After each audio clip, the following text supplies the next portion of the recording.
Religion, what we believe.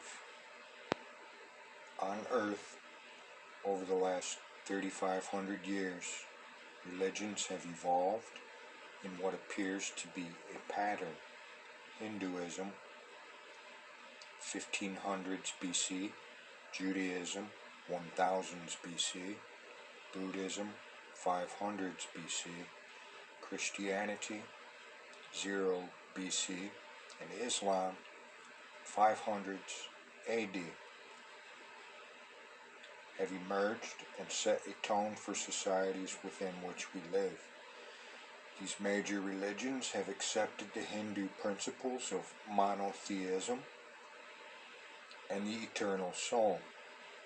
Each religion after Hinduism has had a basic concept to present to our world. Judaism, by accepting the basic Hindu concepts, bridged the West with the East by providing a conduit by which these concepts were able to filter through to Western religions. Buddhism identified the irrationality of human suffering and offered a solution to this problem. Christianity introduced the warmth of love to our perception of human interactions toward each other. Islam introduced justice, the means of discouraging interference with the journey of others. 2 points stand out in this process of global religious emergence. First, no rationality had been put forth that explains the reason for the emergence of each of these basic premises. Second, these religions each popped up at surprisingly consistent 500-year intervals. The emergence of a new major religious contributions to humanity ended with Islam in the 500 ADs. This brings up a major question. Why had the apparent termination of new religious contributions come to an abrupt halt? Maybe it is because we had not developed the answer to the first point concerning why these major religious concepts appeared to be taking on a near global consensus. Or maybe it is because we have, in fact, been developing, but in a way we did not associate with religious development. Maybe the development was taking place within other areas that were indirectly supporting religions, but not recognized as doing so.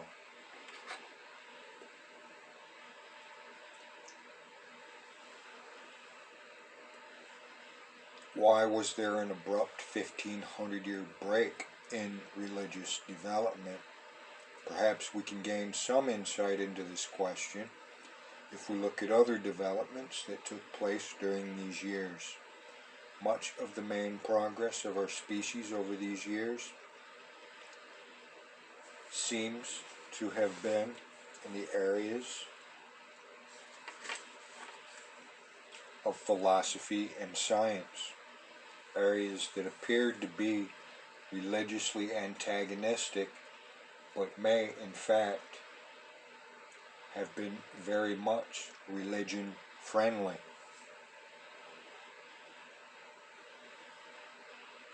Western philosophical development of religion appears to have begun with Saint Anselm in 1033 AD, approximately 500 years after the introduction of Islam into the world. Saint Anselm was the Archbishop of Canterbury and among the first to argue the concept of God from a purely philosophical point of view, or what could be called a purely logical point of view. This introduces logic for the first time into the discussion concerning a causative force, or theology.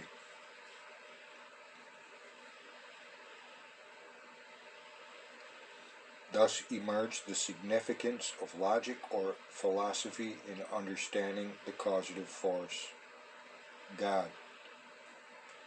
Following this 500-year cycle, the emergence of science in its modern form began. Around 1500s AD, Nicholas Copernicus' De Revolution Orbium Concelsium was published. This work is recognized as the onset of modern science and the affirmation of Leonardo da Vinci, his perception of the importance of observation and experimentation in the process of gaining understanding. Thus, the cycle appears to be continuing. 500 years after the emergence of the philosophical approach to understanding the causative force, science emerges and brings with it the importance of observation. The 500-year cycles appear to be continuing with great consistency. Interestingly enough, we have now ended the last 500-year cycle and are at the beginning of a new cycle, which leads to the question, what next?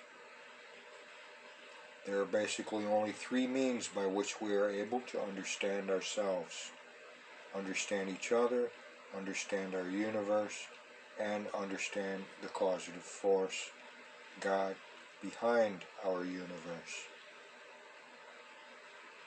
All three are merely means of understanding, gaining insights, and obtaining perceptions of what we are.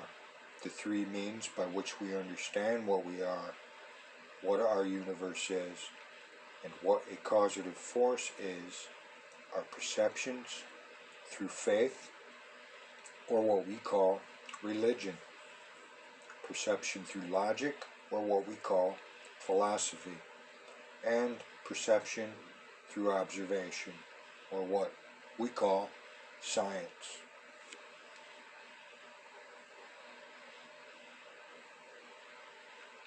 With this in mind, we may find it useful to seek an understanding of where a causative force would be. Where we are in relation to a causative force and what significance this has for us as individuals and as a species. This step provides the understanding of the religious concept that a causative force is truly omnipresent, located everywhere, as panentheism asserts.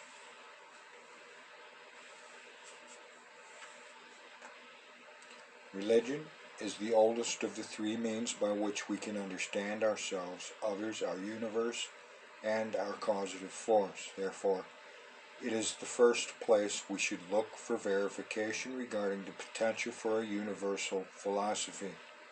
Support needs to be drawn from what religious concepts imply, not what humans themselves say. Verification must be provided by examining concepts large groups of us believe, hold dear, and consider sacred. Very few people are experts in all fields of religion, science, and philosophy. Recognizing this to be the case, we must seek a source that is neutral, holds credentials, and is written for the general reader. For this, we will utilize the appropriate Eastern and Western Thought Dictionary of Philosophy and Religion by William L.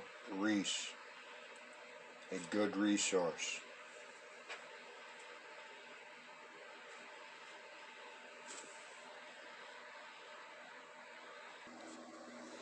In summary, this has been a brief recorded audio presentation concerning the precepts of a universal philosophy as posited in symbiotic panentheism.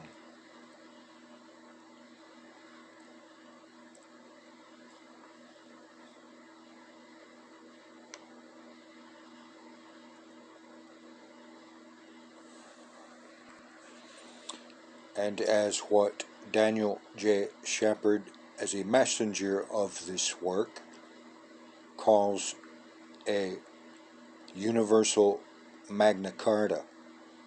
This work is accessible at www.panentheism.com and can be utilized by everyone in any format for educational purposes as stated in its copyright clause.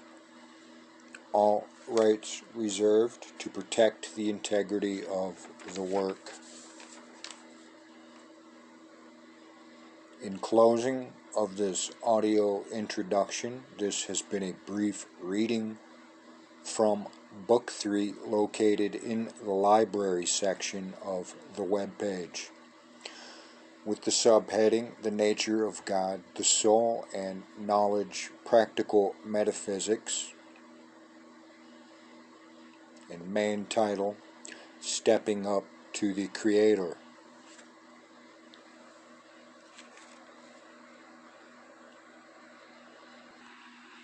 A Universal Magna Carta and Philosophy, 50 years in the making, 1998.